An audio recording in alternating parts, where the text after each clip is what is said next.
आणि संपूर्ण महाराष्ट्रातील 12वी सायन्सच्या माध्यमातून शिक्षण घेत असलेल्या सर्व विद्यार्थ्यांचे विद्यानिकेतन अकॅडमीमध्ये सहर्ष स्वागत करतो. विद्यार्थी मित्रांनो, याच्या अगोदर मी स्वतः तुमच्याबद्दल काही व्हिडिओच्या माध्यमातून वैद्यकीय क्षेत्रातील ज्या वेगवेगळ्या शाखा आहेत त्या शाखांच्या संदर्भामध्ये माहिती पोहोचवण्याचा प्रयत्न केला आणि ही माहिती ज्यावेळेस तुमच्यापर्यंत पोहोचली त्यावेळेस तुम्ही त्या व्हिडिओंना भरभरून प्रतिसाद सुद्धा दिला.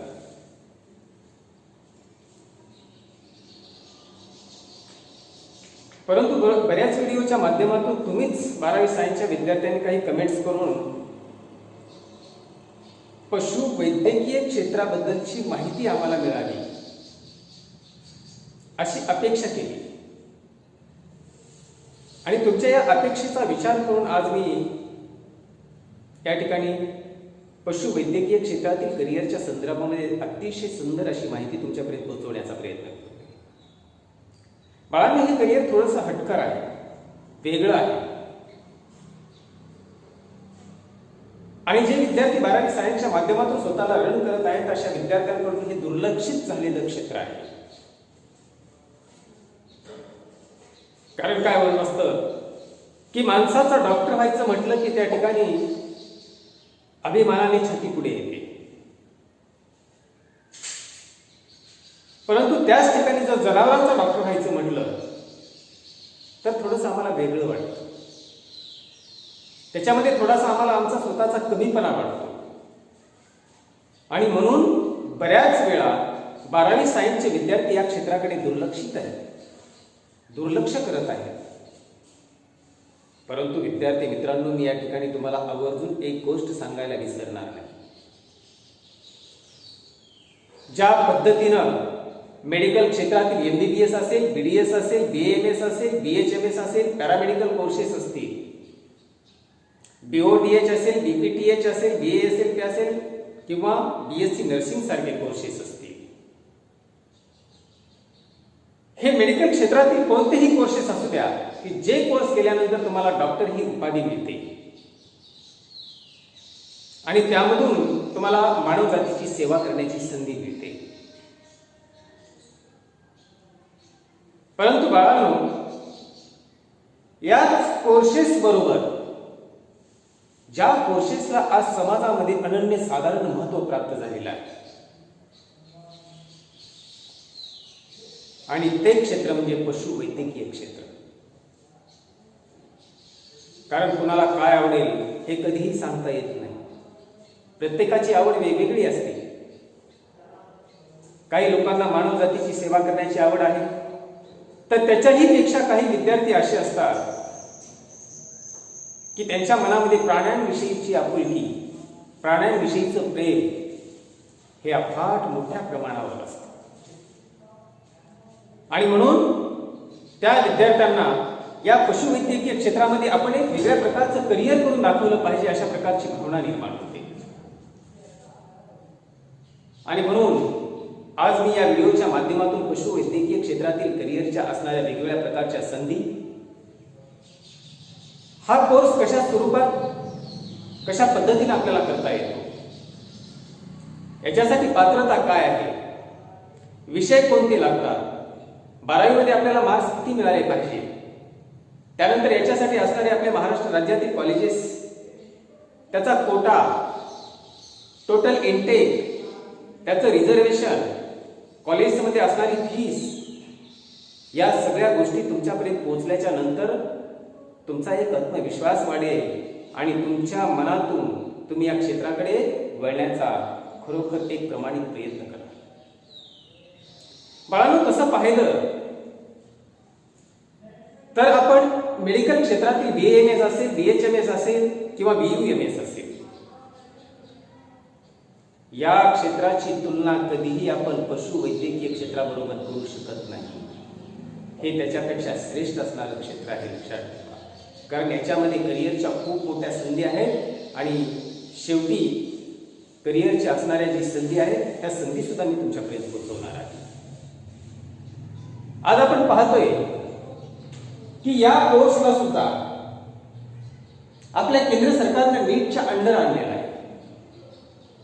आज ज्या विद्यार्थ्यांना BBSc and AH bachelor of veterinary science and animal husbandry या क्षेत्रामध्ये करिअर करण्याची इच्छा आहे, या विद्यार्थ्यांसाठी नीट परीक्षा कंपल्सरी केली गेलेली आहे.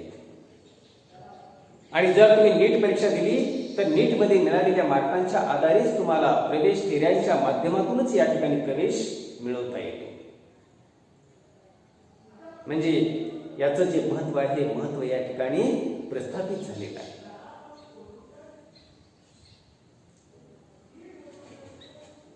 पशुवैद्यकीय क्षेत्रातील हे करिअर करत असताना या ठिकाणी आपल्याला दोन प्रकारे याची विभागणी करता येते. कारण त्यांनी नाव देतानाच अशा पद्धतीने दिलेलं आहे BBSc अँड AH. अँडच्या ऐवजी आपण प्लस केलं. बॅचलर ऑफ वेटरनरी सायन्स म्हणजे एखाद्या विद्यार्थ्याला जर डिग्री कोर्स करायचा नसेल तर तो विद्यार्थी BBSc करून फक्त डिप्लोमा करू शकतो. तो 3 वर्षाचा डिग्री कोर्स आहे. तो 12वी सायन्सच्या माध्यमातून पुढे जाणारा विद्यार्थी हा कोर्स करू शकतो. परंतु याच्यामध्ये प्लस आपण AH ॲनिमल हजबंड्री जर लावलं BBSc अँड AH तर या विद्यार्थ्याला 12वी सायन्स प्लस नीट या माध्यमातून हा डिग्री कोर्स प्राप्त करता येतो. हा 5.5 वर्षाचा डिग्री कोर्स आहे. इन्क्लूड इंटर्नशिप ज्या पद्धतीने MBBS आणि BDS आहे त्याच पद्धतीचा कालावधी या कोर्ससाठी आहे. म्हणजे याचं अनन्य साधारण महत्व आहे. आज आपण पाहतोय की पशुवैद्यकीय क्षेत्रातील करिअर करण्यासाठी सुद्धा आपल्याला या ठिकाणी या डिग्री कोर्सेसचे जो कालावधी आहे हा कालावधी 5.5 वर्षाचा इंटर्नशिप सहित केलेला आहे. म्हणजे या कोर्सचं सुद्धा अनन्य साधारण महत्व आपल्या समोर येते, स्पष्ट होते. आणि म्हणून मी तुम्हाला सर्वांना एक विनंती करतो की ज्या विद्यार्थ्यांना खरोखरच या क्षेत्रामध्ये करिअर करण्याची इच्छा आहे बाळांनो, त्या विद्यार्थ्यांनी यातले काही बारकावे समजून घेण्याची गरज आहे. सर्वात प्रथम मला एक गोष्ट या ठिकाणी सांगावी वाटते की ज्या विद्यार्थ्यांना या क्षेत्रामध्ये करिअर करण्याची इच्छा आहे त्या विद्यार्थ्यांचा सर्वात प्रथम तो विद्यार्थी 12वी सायन्सच्या माध्यमातून पुढे गेलेला पाहिजे.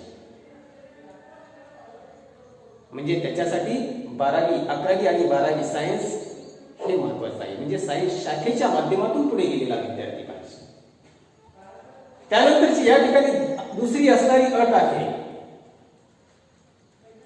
आणि ती दुसरी असणारी अट आहे की 12वी मध्ये तुम्हाला किती मार्क्स मिळाले पाहिजे. तर या ठिकाणी physics, chemistry, biology oblique biotechnology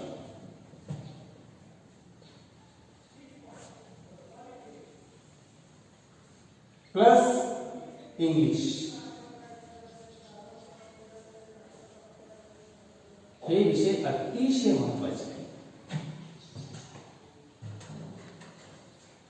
जर एखादा विद्यार्थी ओपन कॅटेगरीचा असेल आणि त्याला या क्षेत्रामध्ये जाण्याची इच्छा असेल तर त्या विद्यार्थ्याला या PCB ग्रुपमध्ये विथ इंग्लिश 50% मार्कांची गरज आहे.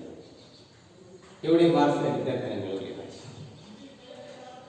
जर विद्यार्थी कॅटेगरीचा असेल मग त्याच्यामध्ये ऑल कॅटेगरीज जसं SC आलं, ST आलं, OBC आलं, SBC आलं, PG/DT आलं, NT1, NT2, NT3 आणि SEBC ह्या सगळ्या कॅटेगरी आहेत. या सगळ्या कॅटेगरीज मधल्या विद्यार्थ्यांना 47.5% मार्क्स मिळणं गरजेचं आहे विथ इंग्लिश.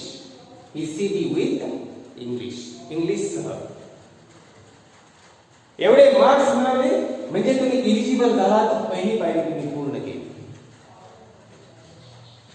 सर्वात महत्वाची गोष्ट अशी आहे की वेटरनरी सायन्स या क्षेत्राची संपूर्ण प्रवेश प्रक्रिया ही वेगळ्या स्वरूपामध्ये चालते. जरी नीट मार्कांच्या आधारे किंवा नीट मध्ये मिळालेल्या मार्कांच्या आधारे ही चालत असेल तर ही स्वतंत्र रूपामध्ये या ठिकाणी रजिस्ट्रेशनची पद्धत आहे आणि स्वतंत्र रूपाने ही प्रक्रिया आपल्याला पूर्ण पार पाडावी लागते. कारण MEFSU हे जे नागपूर विद्यापीठ आहे मत्स्य, या नागपूर विद्यापीठाच्या अंतर्गत हा कोर्स येतो. आणि आपल्याला माहित आहे की आपल्या महाराष्ट्र राज्यामध्ये फक्त 5 कॉलेजेस आहेत. एक मुंबई, नंबर 2 सातारा शिरवळ, नंबर 3 उदगीर, नागपूर, आणि या पद्धतीने असणारे हे जी कॉलेजेस आहेत या कॉलेजेसमध्ये फक्त 384 इंटेक आहे. आणि या 384 इंटेक साठी मला सांगा की या ठिकाणी असणारं कॉम्पिटिशन किती भयानक असेल. की आज आपण पाहतोय या वर्षीचा आकडा असा आहे की आपल्या देशभरातून नीटची परीक्षा देणाऱ्या विद्यार्थ्यांची संख्या 16 लाख आहे. मग 16 लाखापैकी काही विद्यार्थी असे असतील की ते पशुवैद्यकीय क्षेत्रामध्ये सुद्धा करिअर करण्याची इच्छा बाळगून असतील. कारण इथं महत्वाचा विषय असा उपस्थित होतो आणि प्रत्येक विद्यार्थ्यांच्या मनामध्ये निर्माण होणारा प्रश्न असा असतो की सर याचं कट ऑफ काय असतं. तर मी या ठिकाणी तुम्हाला सांगायला विसरणार नाही की बाळांनो याचं जे कट ऑफ असतं हे कट ऑफ MBBSचं कट ऑफ जे असतं त्याच्यानंतर लागलीच वेटरनरी सायन्सचं कट ऑफ असतं. म्हणजे MBBS चे ऍडमिशन थांबले, शेवटचं कट ऑफ जे असतं त्याच्यानंतर जे सुरू होतं ते BSc and AH या डिग्री कोर्सेसचं ऍडमिशन प्रोसेस सुरू होते. म्हणजे या ठिकाणी तुम्हाला एका गोष्टीचा विचार करायचा आहे की याचं असणारं कट ऑफ हे खूप मोठं आहे आणि त्याच्यानुसार तुम्हाला प्रत्येक विद्यार्थ्याला अतिशय सूक्ष्म पद्धतीनं अतिशय बारकाईने या ठिकाणी अभ्यास करायचा आहे. आपल्याला माहित आहे की याची ऍडमिशन प्रोसेस ज्या वेळेला सुरू होते, ही ऍडमिशन प्रोसेस सुरू होत असताना कशा पद्धतीने त्याचं स्टेप बाय स्टेप, ज्या पद्धतीने मेडिकलची admission process step by step असते त्याच पद्धतीने वेटरनरी सायन्सची ऍडमिशन प्रोसेस सुद्धा स्टेप बाय स्टेप असते. की ही ऍडमिशन प्रोसेस करत असताना कशा पद्धतीनं स्वतंत्र काय केलं जातं की ज्यावेळेस 12वीचा निकाल लागला जातो त्यानंतर CETचा रिझल्ट हातामध्ये येतो. 12वी आणि CETचा रिझल्ट हातामध्ये आल्याच्या नंतर लागलीच शासनाकडून एक जाहीर पत्रक येतं आणि या जाहीर पत्रकामध्ये असं सांगितलेलं असतं की ज्या विद्यार्थ्यांना BBSc and AH या क्षेत्रामध्ये करिअर करण्याची इच्छा आहे त्या विद्यार्थ्यांनी स्वतंत्र ऑनलाईन पद्धतीनं www.maafsu.in या वेबसाईटच्या माध्यमातून आपले रजिस्ट्रेशन पूर्ण करून घ्यावे. बाळांनो तुम्ही जागरूक राहण्याची गरज आहे. त्यावेळेला तुम्हाला या संकेतस्थळावरून त्या ठिकाणी रजिस्ट्रेशन करणं बंधनकारक आहे आणि तुम्हाला ते रजिस्ट्रेशन करावे लागतात. तुम्ही रजिस्ट्रेशन केल्याच्या नंतर तुम्हाला युजर नेम आणि तुमचा पासवर्ड तुम्हाला सेंड केला जातो. की युजर नेम आणि पासवर्ड हा तुमच्यासाठी इतका महत्वाचा आहे की पुढे जी काही ऍडमिशन प्रोसेस तुम्हाला करायची असते ही संपूर्ण ऍडमिशन प्रोसेस करण्यासाठी तुमचा ID आणि पासवर्ड हाच महत्वाचा असतो. कारण ID आणि पासवर्ड असेल तरच तुमचं पूर्णपणे रजिस्ट्रेशनची पूर्ण फाईल काय होते, ओपन होते. याच्यासाठी आवश्यक असणारे वेगवेगळ्या प्रकारचे डॉक्युमेंट्स आहेत. त्या डॉक्युमेंटचे बस तुमच्याकडे असले पाहिजे आणि त्याची तयारी तुम्ही आजपासून करत राहायला पाहिजे. मग आवश्यक असणारे डॉक्युमेंट्स कोणकोणते आहेत आपल्याला माहित आहे की या ठिकाणी 10वीचं गुणपत्रक महत्वाचं आहे, 12वीचं गुणपत्रक महत्वाचं आहे, 12वीचं लिव्हिंग सर्टिफिकेट महत्वाचं आहे, त्यानंतर डोमेसाइल सर्टिफिकेट महत्वाचं आहे. एखादा विद्यार्थी कास्टमध्ये असेल तर कास्ट सर्टिफिकेट महत्वाचं आहे, कास्ट व्हॅलिडिटी महत्वाचं आहे. एखादा विद्यार्थी OBC NT1 NT2 NT3 या कॅटेगरीमध्ये असेल तर त्या विद्यार्थ्यासाठी नॉन क्रिमिलियर सर्टिफिकेट महत्वाचं आहे. तुमचा एखाद्या वर्षी तुम्ही गॅप घेतलेला असेल तर त्या ठिकाणी गॅप सर्टिफिकेट तुमच्यासाठी महत्वाचं आहे. तुम्हाला मायग्रेशन सर्टिफिकेट महत्वाचं आहे, मेडिकल फिटनेस सर्टिफिकेट महत्वाचं आहे, तुमचं आधार कार्ड महत्वाचं आहे, त्यानंतर तुमच्या पासपोर्ट साईज फोटो कॉपीज ह्या सुद्धा तुमच्यासाठी महत्वाच्या आहे. म्हणजे बाळांनो की असणारी ही 10-15 कागदपत्रांची यादी आहे. याच्यानुसार सर्व कागदपत्र तुमच्याकडे असले पाहिजे. या कागदपत्रांच्या आधारे तुम्हाला काय करायचं असतं की ज्यावेळेस तुम्हाला रजिस्ट्रेशन करायचे त्यावेळेस ही सर्व डॉक्युमेंट्स व्हेरिफिकेशन करून घ्यायची असतात आणि सर्व डॉक्युमेंट्स व्हेरिफिकेशन करून त्याच्यावर टिक मार्क करायचं असतं की जेणेकरून ही सर्व डॉक्युमेंट्स तुम्ही ऑनलाईन केलेलं जे रजिस्ट्रेशन आहे हे रजिस्ट्रेशन ज्यावेळेस तुमच्या नागपूर विद्यापीठामध्ये पोहोचतं त्यावेळेला त्याच्याबरोबर तुमच्याकडे आवश्यक असणाऱ्या कागदपत्रांची यादी सुद्धा तिथं पोहोचली जाते. ज्यावेळेस प्रत्यक्ष काउन्सिलिंगचा पार्ट येतो किंवा प्रत्यक्ष काउन्सिलिंगची वेळ येते त्यावेळेला तुमच्याजवळ ती तुम्ही टिकमार्क केलेली सर्व मूळ कागदपत्र त्याचा एक बंच असला पाहिजे आणि झेरॉक्स रूपामध्ये त्याचे दुसरे 3 बंच तुम्ही तयार करून ठेवलेले पाहिजे की जेणेकरून त्याच्यातला एकही कागद कमी असेल तर बाळांनो तुम्हाला या ऍडमिशन प्रोसेस मधून बाहेर फेकलं जातं. म्हणजे तुम्ही या कोर्सला प्रवेश मिळवू शकत नाही. या प्रवेशापासून वंचित राहण्याची वेळ आपल्यावर येते.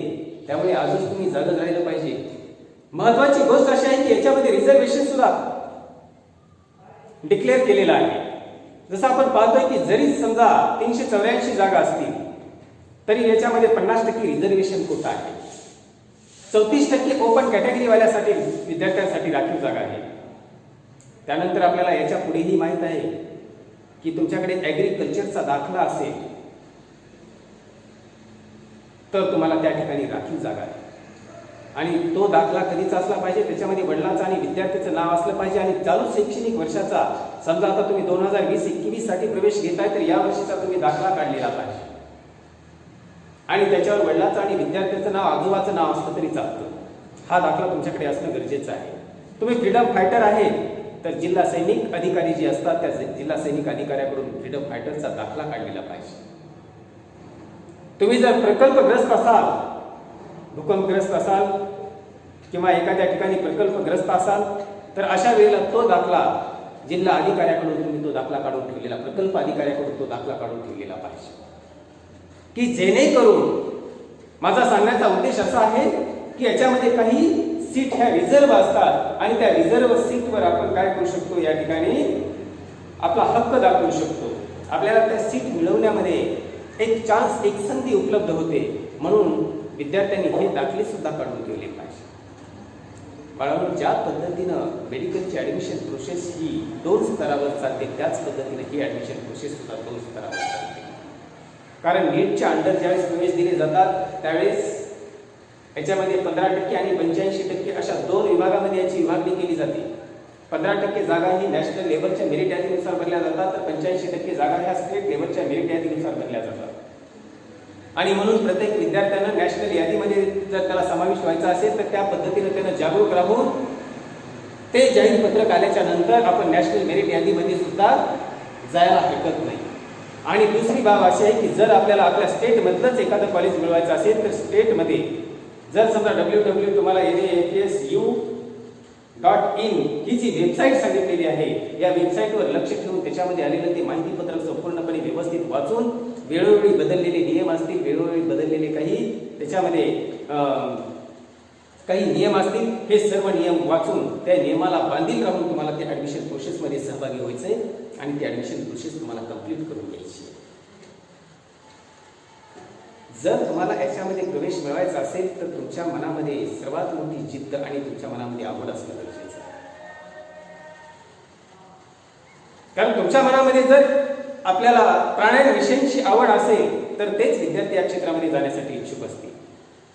आणि आज मला भरपूर कमेंट येत आहेत की सर मला ज्या पद्धतीनं मेडिकल क्षेत्रामध्ये MBBS, BDS, BAMS साठी विद्यार्थी इंटरेस्टेड असतात त्याच पद्धतीनं मला पशुवैद्यकीय क्षेत्रातला डॉक्टर व्हायचे आणि मला त्या ठिकाणी मला प्राण्यांबद्दलची खूप आवड आहे आणि मला त्या क्षेत्रामध्ये करिअर करायचंय. त्या विद्यार्थ्यांचं मी स्वागत करतो की बाळा, या पद्धतीनं जर तू गेलास तर 100% तुला तुझं हे जे करिअर आहे हे करिअर अचीव्ह करण्यामध्ये कोणत्याही प्रकारची अडचण किंवा कोणत्याही प्रकारचा अडसर येणार नाही. तू 100% ते करू शकतो. प्रत्येक विद्यार्थ्याला या ठिकाणी आश्वस्त करत असताना मला एक गोष्ट सांगावी वाटते की बाळांनो, तुमच्याकडे जर आत्मविश्वास असेल तर या आत्मविश्वासाच्या जोरावर आपण जगातली कोणतीही गोष्ट मिळवू शकतो. Nothing is impossible, everything is possible. या जगामध्ये अशक्य असं काय आहे? प्रत्येक गोष्ट शक्य आहे आणि ती प्रत्येक गोष्ट आपण मिळवू शकतो. फक्त ती गोष्ट मिळवण्याची आपल्याकडे काय असली पाहिजे? जिद्द असली पाहिजे. तशा प्रकारची आपल्याकडे चिकाटी असली पाहिजे. तेवढी मेहनत घेण्याची आपल्याकडे हिंमत असली पाहिजे आणि तशा प्रकारचं मार्गदर्शन आपण मिळवलं पाहिजे. म्हणजे आपल्याला तिथपर्यंत जाण्याचा मार्ग आपला काय होतो? मोकळा होतो. आणि तुम्ही ते मिळवलं पाहिजे. आज तुम्ही अशा स्टेजवरती आहात आणि अशा स्टेजवरती आहात की या ठिकाणी करो या मरोचा प्रसंग आहे तुमच्यासमोर. या ठिकाणी तुमच्या जीवनाला एक प्रकारची कलाटणी मिळणार आहे.